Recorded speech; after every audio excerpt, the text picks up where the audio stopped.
kita lanjut materi berikutnya, yaitu pembiasan cahaya pada lensa. Nah, lensa itu sendiri merupakan benda bening atau tembus cahaya yang dibatasi oleh dua buah bidang lengkung atau sebuah bidang lengkung dan sebuah bidang datar. Nah, maksud dari dua buah bidang lengkung di sini itu maksudnya bidang lengkung itu dapat berupa cembung atau cekung, atau yang satu cembung dan lainnya cekung, dan sebuah bidang lengkung dan sebuah bidang datar. Jadi bisa saja dia nanti satu datar dan lainnya cembung atau cekung. Nah, berdasarkan hal tersebut, lensa cembung atau lensa cekung itu digolongkan lagi menjadi 3 golongan. Nah, kita lihat. Lensa cembung atau konveks dan lensa cekung atau konkav. Nah, di sini terbagi masing-masing menjadi 3 bagian. Nah, pada lensa cembung atau konveks, yang pertama itu ada lensa cembung rangkap atau bisa disebut juga dengan bikonveks. Nah, berarti di sini ada dua bagian yang cembung.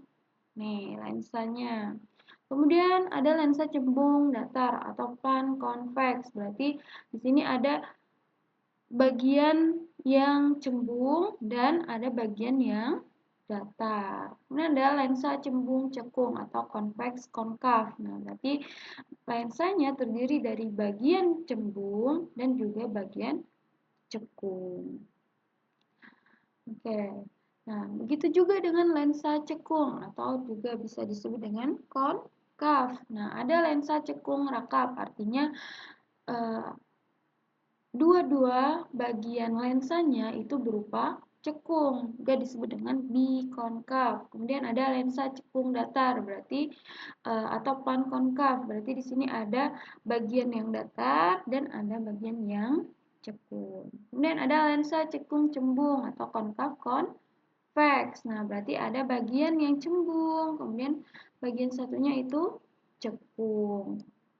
Nah, perbedaan yang paling terlihat atau yang sangat terlihat pada kedua lensa ini itu ada pada bagian tengahnya. Nah, pada lensa cembung atau konveks itu dia memiliki bagian, kalau kita perhatikan nih, bagian tengahnya sedikit bagian tengahnya lebih tebal daripada bagian tepinya nih.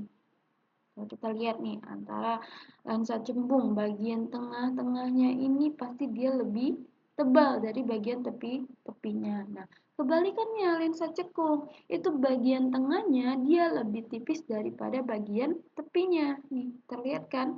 Kalau bagian tengah dari lensa cekung, itu dia lebih tipis daripada bagian tepinya. Jadi itu perbedaan yang terlihat antara lensa cembung dan lensa cekung. Oke, kita lanjut ya. Nah, karena tadi ada dua jenis lensa, yaitu lensa cembung dan lensa cekung. Kita lihat yang pertama dulu, bagian-bagian dari lensa cembung. Ini ada gambar lensa cembung. Oke. Lensa cembung itu juga disebut dengan lensa konveks, bisa juga disebut dengan lensa konvergen. Nah, nanti akan kita bahas mengapa nih lensa cembung disebut dengan lensa yang konvergen. Kemudian juga disebut dengan lensa positif.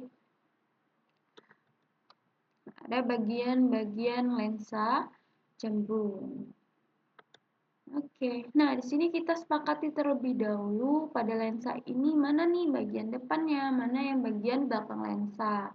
Nah ini terserah kita, yang penting kita konsisten. Jika kita menggunakan sebelah kanan merupakan bagian depan, maka bendanya ditaruh di sebelah kanan. Nah di sini ibu menyepakati bahwa bagian depannya kita sepakat bahwa bagian depan itu di sebelah kiri ini dan bagian belakang sebelah kanan. Jadi bagian depan lensa di sini ya. Oke, berarti untuk titik pusat kelengkungan lensa M1-nya berarti berada di sini. Oke, M1, M2. Nah, kemudian titik fokus lensa di F1 berarti dia antara titik pusat dan titik pusat kelengkungan lensa. Berarti di antara ini merupakan titik fokus. Nah, karena bagian depan di sebelah kiri, maka F1-nya di sini dan F2-nya di sini. Oke. Selanjutnya titik pusat lensa. Nah, ini dinamakan titik pusat, itu dia berada di sini. Oke, titik O nih. Sini. Kemudian M1, M2 yang merupakan sumbu utama lensa. Di M1, M2 ini merupakan sumbu utama lensa. Kemudian ada OF1 yang merupakan jarak fokus lensa. Dan OF2 juga jarak fokus lensa. Tersimbolkan dengan F nantinya.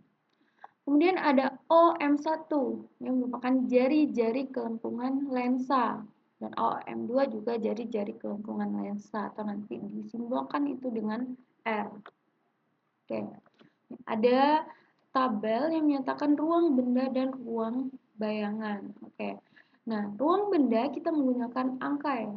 Kemudian ruang bayangan kita menggunakan angka Romawi. Nah,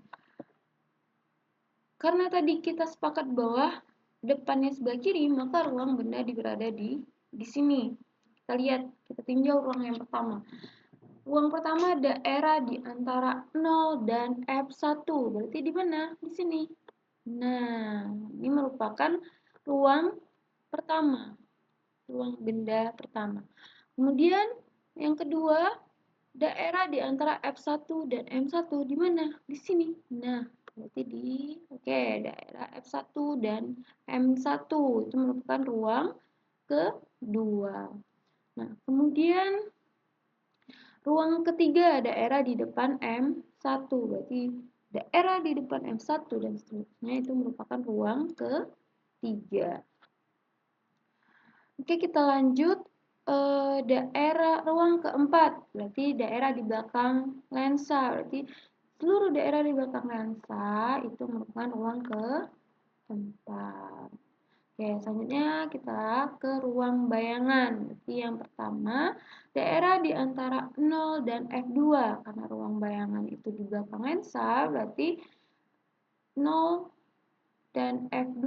Di antara 0 dan F2 itu merupakan ruang pertama. Kemudian ruang kedua, daerah di antara F2 dan M2. Itu ruang kedua. Kemudian ruang ketiganya, daerah di belakang M2. Oke, di sini ya.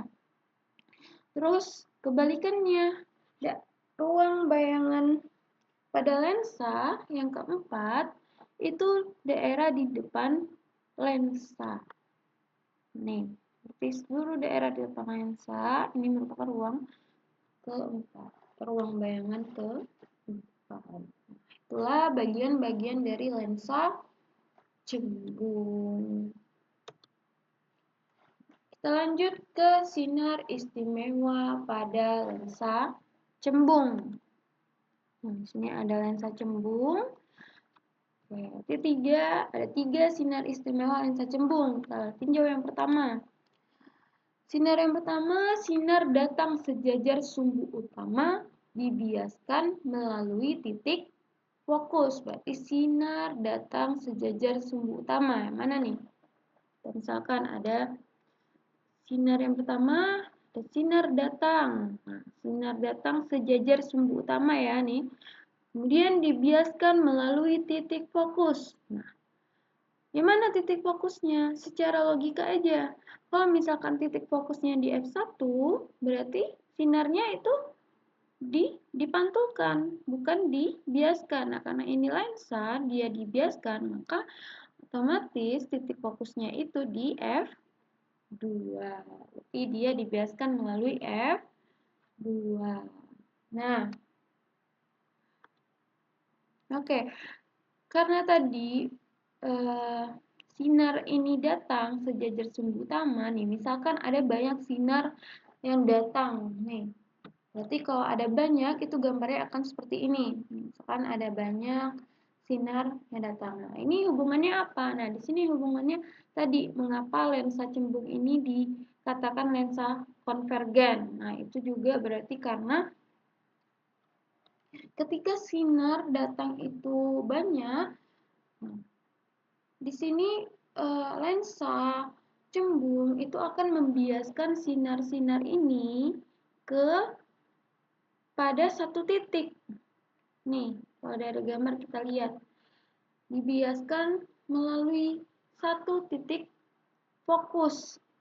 Jadi, jika ada banyak sinar nih, maka dia akan dibiaskan melalui satu titik fokus. Nah, artinya apa? Dari gambar ini kita dapat melihat bahwa lensa ini, sinar-sinar yang dibiaskan ini itu dia bersifat mengumpulkan cahaya. Nah, karena dia berkumpul pada satu titik yang dinamakan dengan titik fokus. Nah, oleh karena lensa cembung ini dia mengumpulkan cahaya, maka lensa cembung ini juga disebut dengan lensa konvergen. Oke, kita lanjut ya ke sinar yang kedua, yaitu sinar datang melalui titik fokus dibiaskan sejajar sumbu utama. Berarti sinar datang melalui titik fokus. Nah, karena tadi sinar itu datang dari sebelah depan, maka titik fokus yang dilalui itu di F1. Kita lihat sinar yang kedua nih. Nah, sinar datang melalui titik F1, kemudian dibiaskan sejajar sumbu utama. Berarti karena sejajar, dia bentuknya seperti ini. Oke, itu untuk sinar istimewa yang kedua. Oke, kita lanjut sinar istimewa yang ketiga, yaitu sinar datang melalui titik pusat lensa diteruskan tanpa membias. Nah, titik pusat lensa tadi yang mana nih? Yang ini. Jadi ketika ada sinar yang datang entah dari manapun itu, yang melalui titik pusat, dia tidak akan dibiaskan, melainkan diteruskan. Berarti dia diteruskan tanpa membias. Misalkan kita punya sinar yang datang dari sini nih. Karena melalui titik fokus, kemudian dia diteruskan aja tanpa mengalami pembiasan atau tanpa membias. Nah, itulah 3 sinar istimewa pada lensa cembung yang perlu kalian ketahui dan kalian pahami 3 sinar ini. Karena nanti akan digunakan untuk melukis lensa. Bayangan pada lensa. Oke, kita lanjut nih. Pembentukan bayangan pada lensa cembung. Nah, biasanya itu kita akan melukis pembentukan bayangan pada lensa. Nah, kita akan melakukan beberapa kemungkinan benda di beberapa ruang pada lensa cembung. Nah, langkah-langkah untuk melukis pembentukan bayangan pada lensa ini mirip seperti pada cermin sebelumnya, yaitu nanti menggunakan 2 sinar istimewa.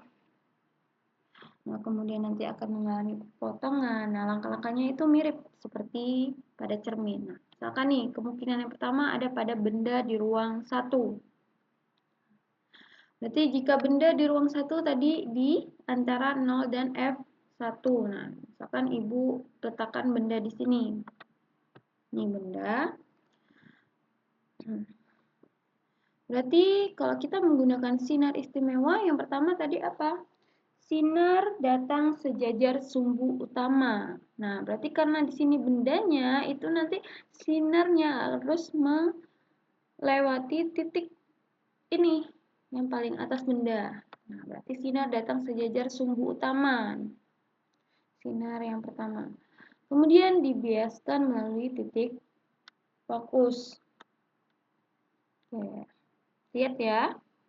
Yang dibiaskan melalui titik fokus. Kemudian kita gunakan sinar yang kedua. Berarti sinar datang melalui titik fokus. Berarti sinar datang melalui titik fokus. Nah, harus tetap kena ya bendanya. Dibiaskan sejajar sumbu utama. Nah, dari 2 sinar bias ini, itu kita lihat nih. belum mengalami perpotongan kan, belum terlihat. Nah, berarti kita perlu melakukan perpanjangan.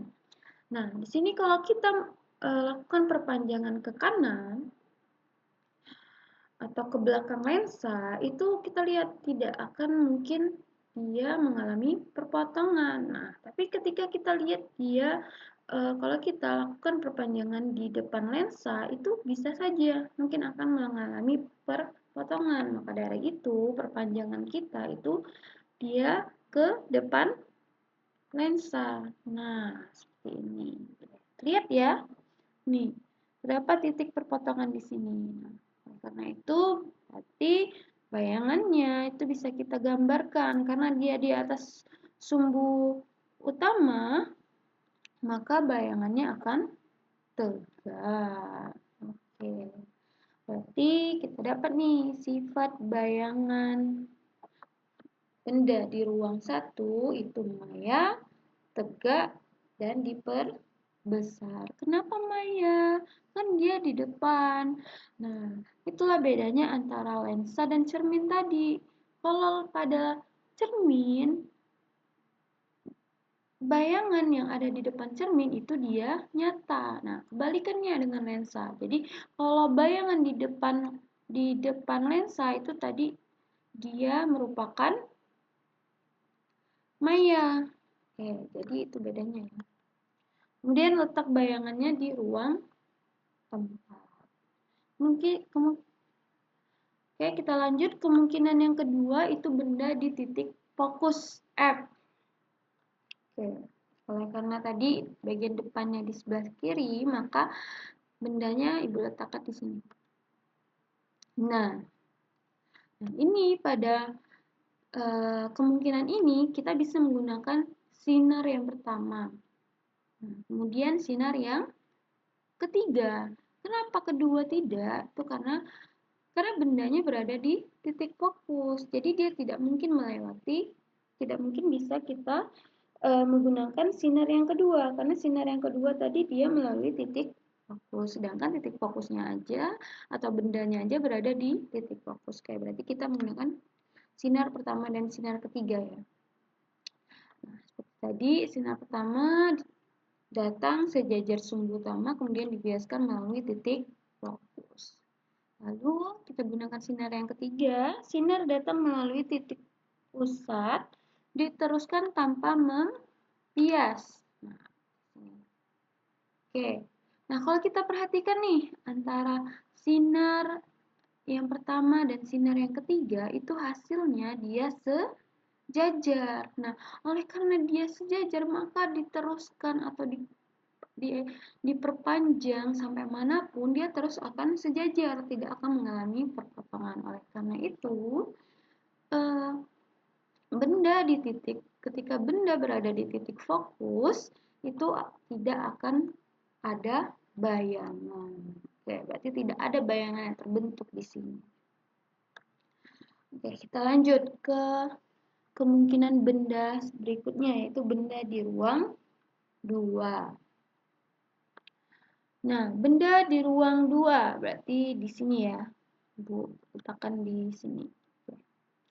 Kita bisa gunakan sinar pertama dan sinar kedua. Jadi sinar pertama datang sejajar sumbu utama dibiaskan melalui titik fokus. Kemudian yang kedua, sinar datang melalui titik fokus, kemudian dibiaskan sejajar sumbu utama. Oke, ketemu ya nih, langsung mengalami perpotongan. Nah, karena dia berada di bawah sumbu utama, maka bayangannya terbalik.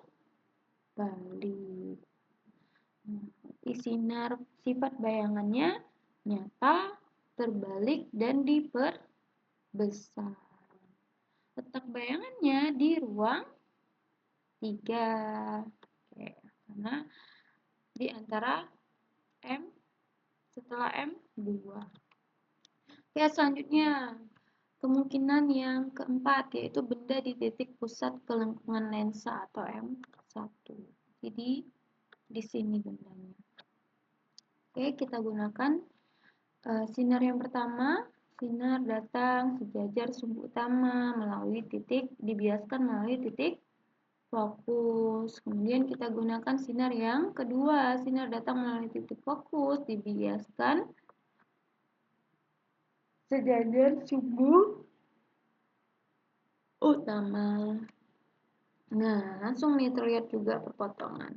Oke, kita lihat.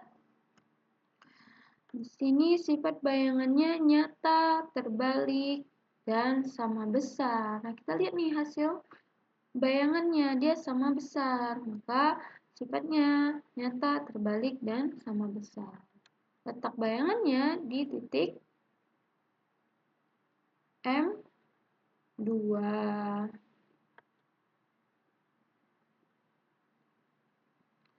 Oke, kita lanjut ke kemungkinan yang ketiga, yaitu benda di ruang 3.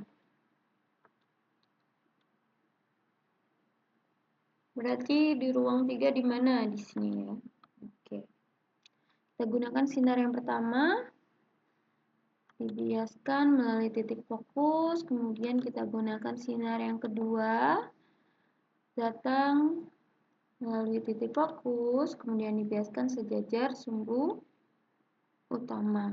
Nah, maka terbentuk bayangan di sini. Oke, berarti sifat bayangannya nyata, terbalik, dan diperkecil. Dan letak bayangannya di ruang 2. Berarti ketika benda di ruang 3, letak bayangannya di ruang 2.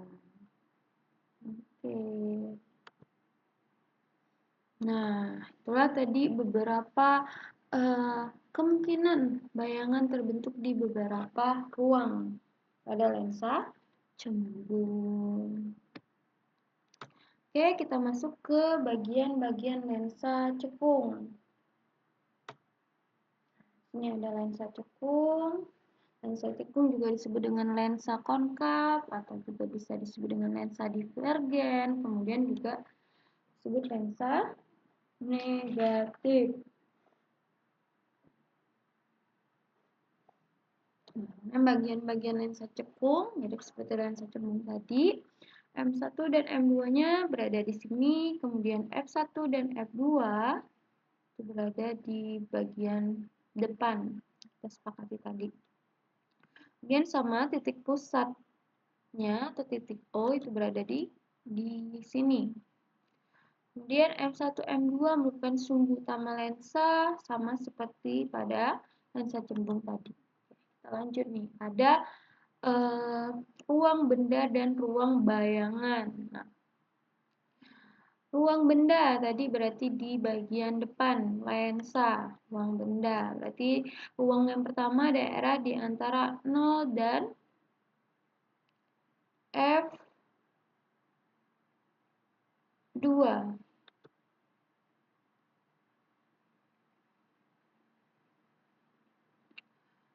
Ruang benda pada lensa cekung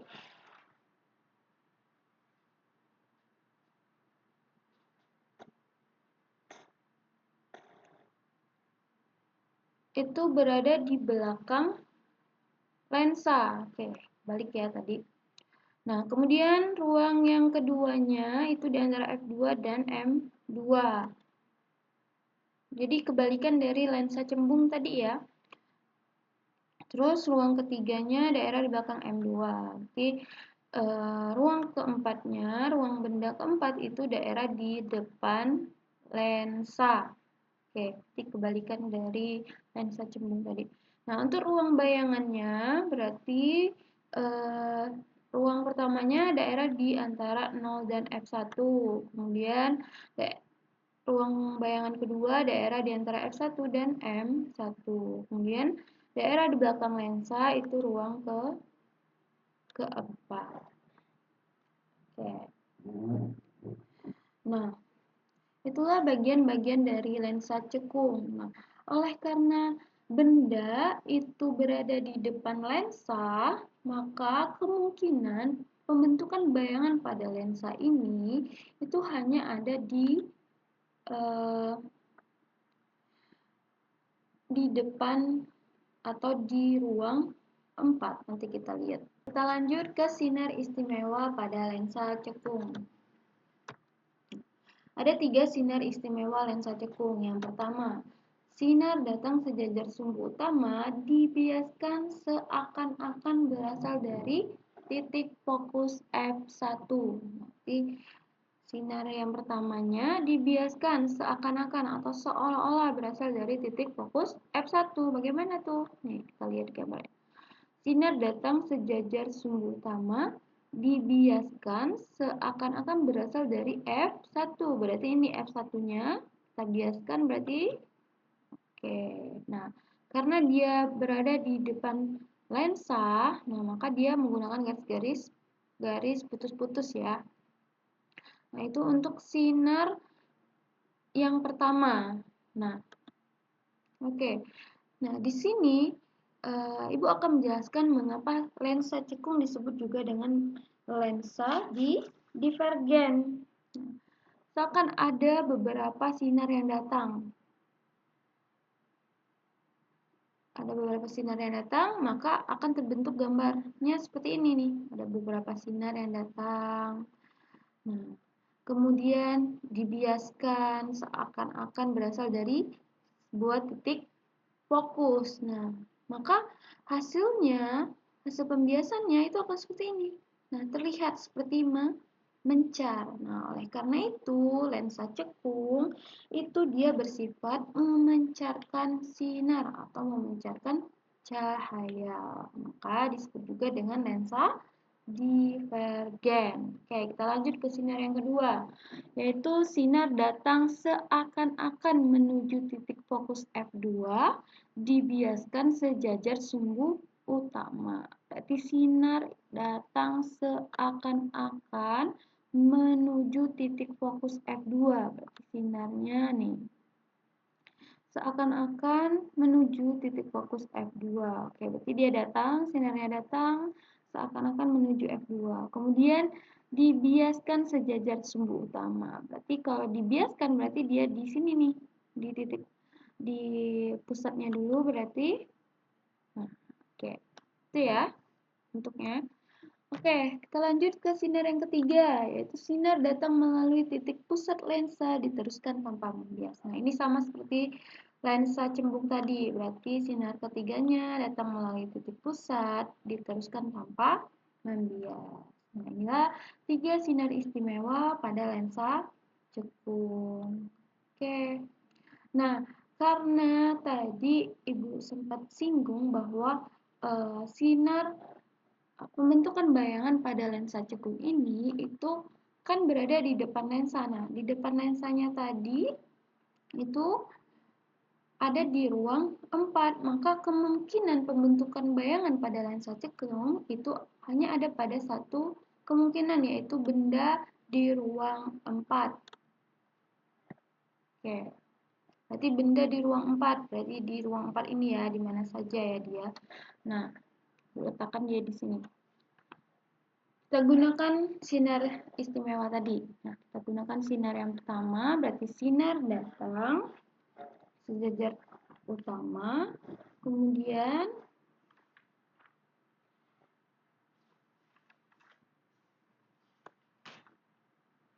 dibiaskan seolah-olah berasal dari titik fokus F1, berarti gambarnya seperti ini. Nah, kemudian kita gunakan sinar yang kedua. Sinar datang seakan-akan menuju titik fokus F2. Oke, gambarnya seperti itu. Kemudian dibiaskan sejajar sumbu utama. Nah, kita lihat nih hasil sinar biasnya. Nah, yang satu arahnya ke sana dan satu arahnya ke sana. Nah, dari sini kalau kita lihat, ketika kita lakukan perpanjangan, nah karena ini belum terbentuk perpotongan, maka kita perlu melakukan perpanjangan ya. Kalau kita lakukan perpanjangan ke kanan atau ke belakang lensa, itu pasti tidak akan terbentuk potongan. Nah, jadi kita lakukan kebalikannya, yaitu ke depan lensa. Nah, nih, kita lakukan perpanjangan, kemudian terbentuklah perpotongan di sini. Oke, maka terbentuk bayangan nih. Maka sifat bayangannya yaitu memayang tegak dan diperkecil karena tadi dia berada di depan lensa. Nah, letak bayangannya itu di ruang 1. Oke, itulah eh, kemungkinan pembentukan bayangan pada lensa cekung.